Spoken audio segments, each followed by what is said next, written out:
नमस्कार। इस वक्त के बुलेटिन में आप सभी का बहुत स्वागत है। आपके साथ मैं हूं नीतू गौरकिला। फटाफट नजर डालेंगे आज की कुछ खास खबरों पर।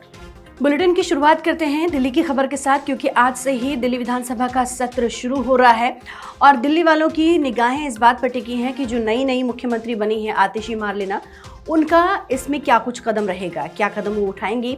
क्योंकि जिस तरीके से बीजेपी विधानसभा सत्र घेरने की पूरी कोशिश में लगी हुई है, बीजेपी की तरफ से ऐलान किया गया था कि विधानसभा सत्र नहीं चलने दिया जाएगा।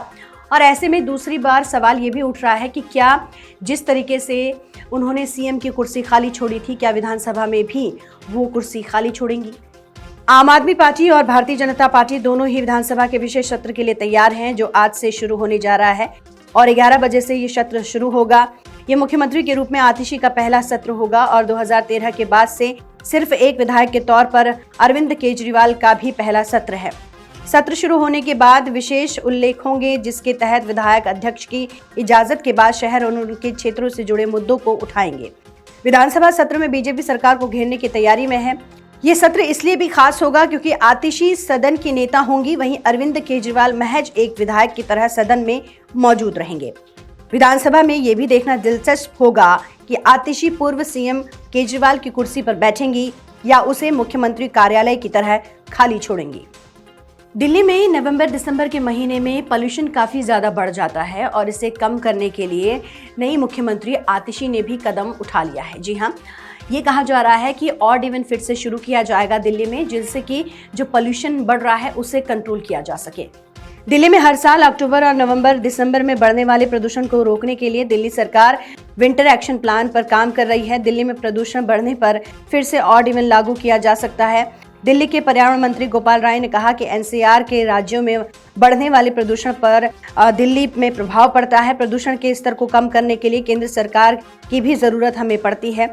जब सभी एजेंसियां और सरकारें मिलकर काम करेंगी तभी प्रभावी तरीके से प्रदूषण से लड़ा जा सकता है। इसीलिए हमारी सरकार मिलकर चलें, प्रदूषण से लड़ें थीम पर चलकर हमारी सरकार विंटर एक्शन प्लान पर काम करेगी।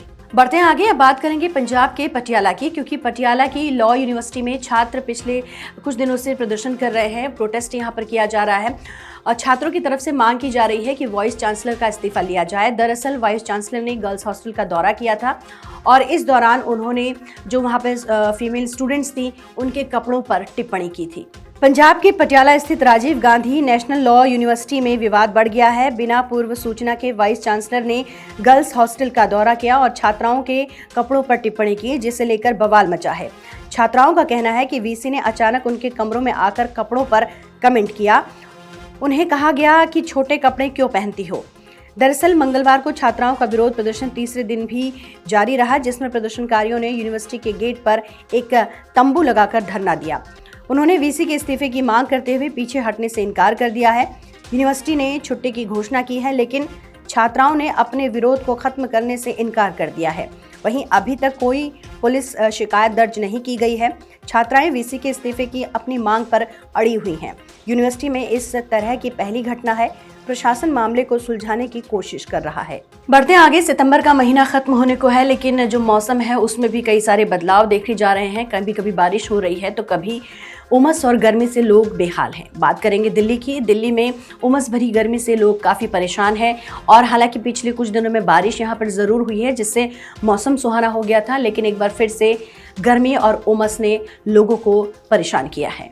दिल्ली वालों को बुधवार को बारिश नहीं मिली, उल्टा उन्हें गर्मी और उमस का सामना करना पड़ा। मौसम विभाग ने बुधवार के लिए हल्की बारिश का पूर्वानुमान दिया था, लेकिन रात 8 बजे तक बौछारें तक नहीं मिली। गर्मी और उमस और बड़ी हल्के बादल छाए रहे। अधिकतम तापमान 37.3 तो न्यूनतम तापमान 26.8 डिग्री सेल्सियस रहा। मौसम विभाग का कहना है कि अगले 3 दिन हल्की बारिश बौछारें मिल सकती हैं। साथ ही अगले 2 दिन तेज हवाएं भी चलेंगी। पिछले कुछ दिन की गर्मी और उमस के बाद बुधवार से शहर में हल्की बारिश का सिलसिला शुरू होने का अनुमान था, लेकिन दिन की तेज गर्मी और उमस ने दिल्ली वालों को निराश किया। अगर आप भी पैरासीटामोल खाते हैं तो ये खबर आपके लिए काफ़ी अहम हो जाती है। दरअसल क्वालिटी टेस्ट में पैरासीटामोल सहित कुल 57 ऐसे दवाइयां हैं जो फेल हो गई हैं। तो ऐसे में जब भी अगर आप पैरासीटामोल का इस्तेमाल करें तो सतर्क रहें। भारत में 50 से ज्यादा दवाएं गुणवत्ता परीक्षण में विफल पाई गई हैं। भारत के ड्रग रेगुलेटर ने इस बात की जानकारी दी है। इसमें कैल्शियम, विटामिन D3, डायबिटीज और ब्लड प्रेशर की दवाएं भी शामिल हैं।